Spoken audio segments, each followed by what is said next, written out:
ध्यान दीजिएगा। Step up में क्या होता है, अप में आपको वोल्टेज अप में क्या होगा, यहाँ ध्यान दीजिए, पूछा जाता है कि स्टेप अप में क्या होगा, इसमें वोल्टेज क्या होता है, बढ़ता है, और स्टेप डाउन में वोल्टेज आपका घट जाता है, वोल्टेज बढ़ जाता है, वोल्टेज घट जाता है। अब यहाँ ध्यान दीजिए, पूछा जाता है कि इसका आप सिंबल खींच दीजिए, तो इसका स्टेप अप, स्टेप अप में एक बेसिक रूप से बता रहे हैं, स्टेप अप के लिए बता रहे हैं, स्टेप अप के लिए बता रहे हैं, ध्यान दीजिए। स्टेप अप में जो मान ले हमने प्राथमिक स्रोत में, जहां से आपको प्राथमिक स्रोत सप्लाई मिल रही थी, उसमें हमने फेरो की संख्या 5 किया, आयरन की वजह यहाँ फेरो की संख्या यदि सेकेंडरी की तरफ 10 हो गई तो एस, और इधर हमने लोड लगा दिया, तो ये आपका कौन सा ट्रांसफार्मर कहा जाएगा, सेकेंडरी की तरफ हम ध्यान देते हैं कि उधर कम, प्राथमिक की अपेक्षा ज्यादा लपेटा हुआ है अथवा कम लपेटा हुआ है, उस आधार पर हम स्टेप अप स्टेप डाउन में विभक्त करते हैं कि वोल्टेज बढ़ रहा है अथवा वोल्टेज घट रहा है। तो स्टेप अप में सेकेंडरी की तरफ वाइंडिंगों की संख्या क्या होगी, प्राथमिक की अपेक्षा ज्यादा होगी।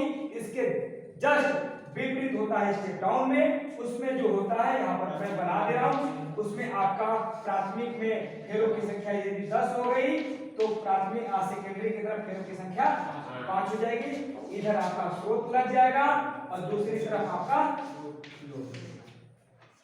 ये दोनों को जल्दी से ठीक है, एक प्राइमरी की तरफ हो गई, एक सेकेंडरी की तरफ हो गई, एक सेकेंडरी की तरफ कर दिया तो स्टेप अप, और एक प्राइमरी की तरफ कर दिया तो स्टेप डाउन। इसमें वोल्टेज जो है वो घटेगा, जबकि इसमें वोल्टेज बढ़ेगा,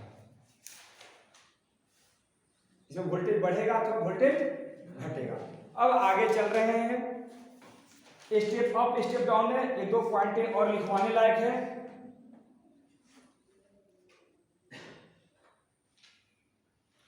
इसमें लिख लीजिए एक पॉइंट आपके स्टेप अप में, यह प्रायः 3 फेज डेल्टा डेल्टा प्रकार का होता है।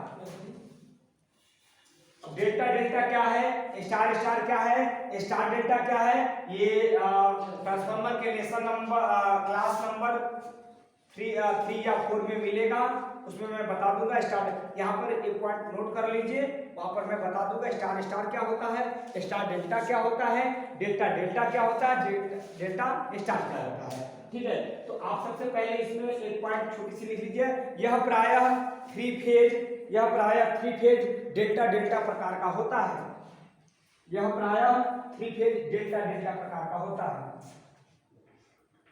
अब किसी तरह से कोडिंग में इसको याद रखना पड़ेगा, ठीक है, वापस समझा दूंगा। डेल्टा डेल्टा, देखो डेल्टा और स्टार एक छोटी सी चीज है, आप लोग को आनी चाहिए, कुछ चीजें तो वहां पर जाके समझोगे कि स्टार क्या होता है, डेल्टा पॉलीफेज में आपको मैंने पढ़ाया था थोड़ा बहुत स्टार और डेल्टा, लेकिन स्टार डेल्टा में लाइन वोल्टेज फेज वोल्टेज में बताया था, उसको मैं क्लियर कर दूंगा, लेकिन इसको आप समझ जाओ कि स्टेप अप स्टेप डाउन में होता है।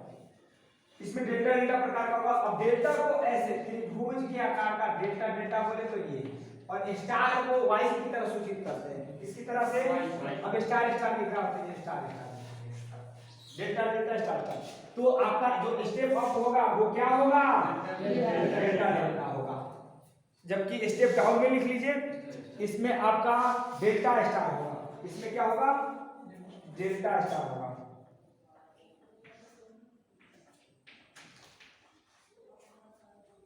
क्लियर हो गया? एक बार और इसको रिवाइज कराते रहे, ध्यान दीजिए। ट्रांसफार्मर एक स्थैतिक युक्ति है, ध्यान से सुनिएगा आप सबको, ट्रांसफार्मर एक स्थैतिक युक्ति है जो विद्युतीय ऊर्जा को एक सर्किट से, एक परिपथ से दूसरे परिपथ में क्या करती है, स्थानांतरित करती है। यह एक स्थिर युक्ति है, म्यूचुअल इंडक्शन अर्थात सहप्रेरण पर कार्य करती है, सहप्रेरण के सिद्धांत पर कार्य करती है। इसकी जो दक्षता होती है, क्षमता होती है, वह आपका 98% होती है, पूरा 100% नहीं होता, ठीक है। यदि 100% दक्षता हो जाए तो वैसे ट्रांसफार्मर को कौन सा ट्रांसफार्मर कहेंगे, वैसे ट्रांसफार्मर को आइडियल ट्रांसफार्मर कहेंगे। कौन सा ट्रांसफार्मर, आइडियल ट्रांसफार्मर कहेंगे। अब इसमें बता रहे हैं आपको, सेकंड पॉइंट में मैं बताने जा रहा हूं कि ट्रांसफार्मर की जो ट्रांसफार्मर वोल्टेज के आधार पर कितने प्रकार के होंगे, तो ट्रांसफार्मर वोल्टेज के आधार पर, यानी वोल्टेज को एक बार बढ़ा देना है और वोल्टेज को घटा देना है। जब वोल्टेज को बढ़ाना है उस समय आप स्टेप अप कहोगे, जब वोल्टेज को घटाना है तो स्टेप डाउन कहोगे। जब हम प्राइमरी और सेकेंडरी में वाइंडिंग लपेट रहे हैं तो जब हमको वोल्टेज को बढ़ाना है तो सेकेंडरी की तरफ प्राइमरी की अपेक्षा लपेटों की संख्या क्या होगी, ज्यादा होगी, तो वोल्टेज हमारा स्टेप अप कर जाएगा। और जब हमें वोल्टेज को घटाना है तो प्राथमिक की तरफ लपेटों की संख्या, सेकेंडरी की तरफ प्राइमरी की अपेक्षा लपेटों की संख्या इधर कम हो जाएगी तो स्टेप डाउन हो जाएगा। अब थोड़ा सा थ्री फेज के अंतर्गत ये सवाल पूछा जाता है कि थ्री फेज में जो वोल्टेज बढ़ाने के लिए ट्रांसफार्मर यूज करते हो वह ट्रांसफार्मर किस प्रकार का होता है, तो डेल्टा होता है। फिर पूछा जाता है कि थ्री फेज में आप जो ट्रांसफार्मर वोल्टेज घटाने के लिए प्रयोग कर रहे हो वो किस प्रकार का होगा, वो डेल्टा स्टार का होगा, डेल्टा स्टार। क्लियर है। अब आपको चल रहे हैं इसमें 2-3 पॉइंट और हैं, 2 पॉइंटों को आप नोट कर लीजिए, उसको लिखवाते रहे।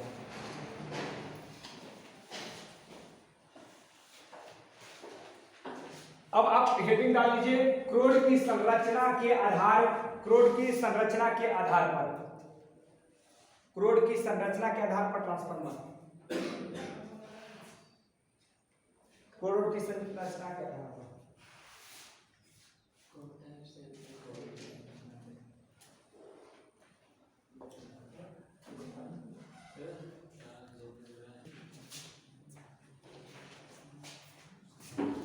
क्रोड की संरचना के आधार पर, तो लिखिए क्रोड की संरचना के आधार पर ट्रांसफार्मर 3 प्रकार के होते हैं।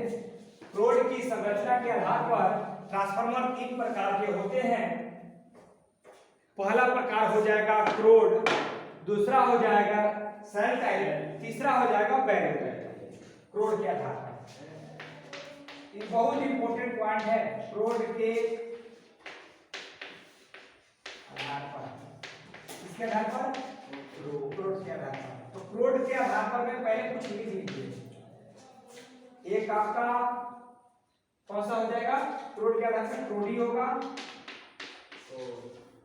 दूसरा हो जाएगा सेल टाइप, तीसरा बैरल टाइप।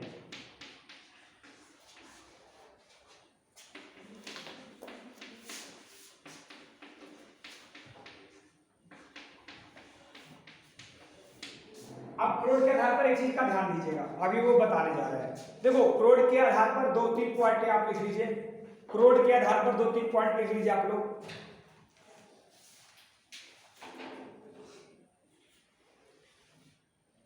ट्रांसफार्मर में प्राइमरी वाइंडिंग द्वारा, ट्रांसफार्मर में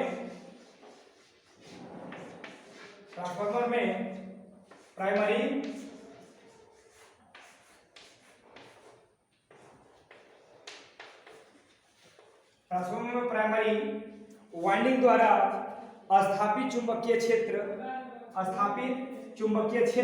के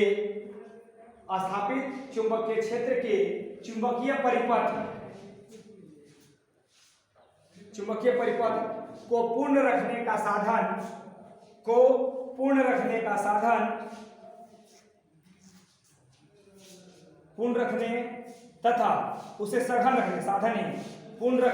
तथा उसे सघन रखने के लिए लौह क्रोड का प्रयोग किया जाता है।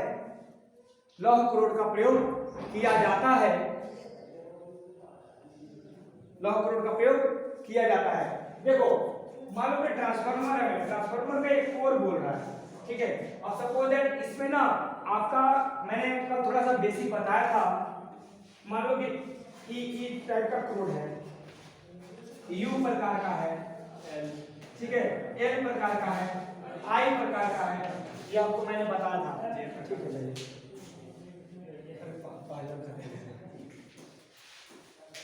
ठीक है, तो आपका लिख लीजिए यह कोड ई आई यू एल, जे होता है जे कॉमा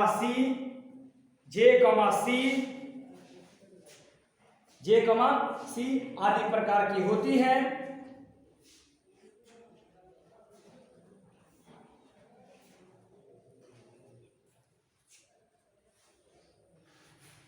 अधिक प्रकार की होती है। ठीक है, अब यहाँ ध्यान दो, यदि क्रोड, अभी मैं बता रहा था किस की बात हो रही है, लौह की बात हो रही है, मतलब लौह धातु की हो और वह लौह धातु की होने के बाद ठोस अवस्था में हो। किस अवस्था में हो? ठोस अवस्था में हो। तो उस समय ये टॉपिक आपको चुंबक वाले लेसन में मैंने बता दिया था, दो नाम मैंने लिया था, भंवर धारा और शैथिल्य हानि। भंवर धारा और शैथिल्य हानि। तो लौह आपका हो और वो ठोस हो तो दो हानियां होंगी, एक एडी धारा, एडी धारा, एडी धारा का हिंदी होता है भंवर, भंवर धारा, स्पेलिंग EDDY, करंट के स्पेलिंग जानते हो, भंवर धारा। और एक हो जाएगा हिस्टैरिसीस, एक तो ये हो जाएगा, दूसरा हो जाएगा हिस्टैरिसीस, HTERSIS, हिस्टैरिसीस लॉस। ये दो हानियां होती है। हिस्टैरिसीस को मैं लिख दे रहा हूं शैथिल्य हानि। कौन सी हानि होगी? शैथिल्य हानि। क्लियर हो गया? तो आपको दो लॉसेज हो रहे हैं, एक आपका लॉस आपका हिस्टैरिसीस लॉस होगा, यानी जब क्रोड के जगह पर लौह धातु का यूज किया जाए और वो ठोस हो तो दो प्रकार के हानि का मान काफी बढ़ जाता है, जिसमें पहला भंवर धारा होती है, दूसरा शैथिल्य हानि होती है। दो हानियां आपकी होंगी। इस हानियों को कम करना है तो सिलिकॉन स्टील की लेमिनेटेड पत्ती का प्रयोग करते हैं। ये भी पॉइंट इसमें जोड़ लीजिए। इस हानियों को कम करने के लिए लिख लीजिए, इस हानियों को कम करने के लिए सिलिकॉन लेमिनेटेड पत्ती का प्रयोग किया जाता है। इस हानि को कम करने के लिए सिलिकॉन लेमिनेटेड पत्ती का यूज किया जाता है।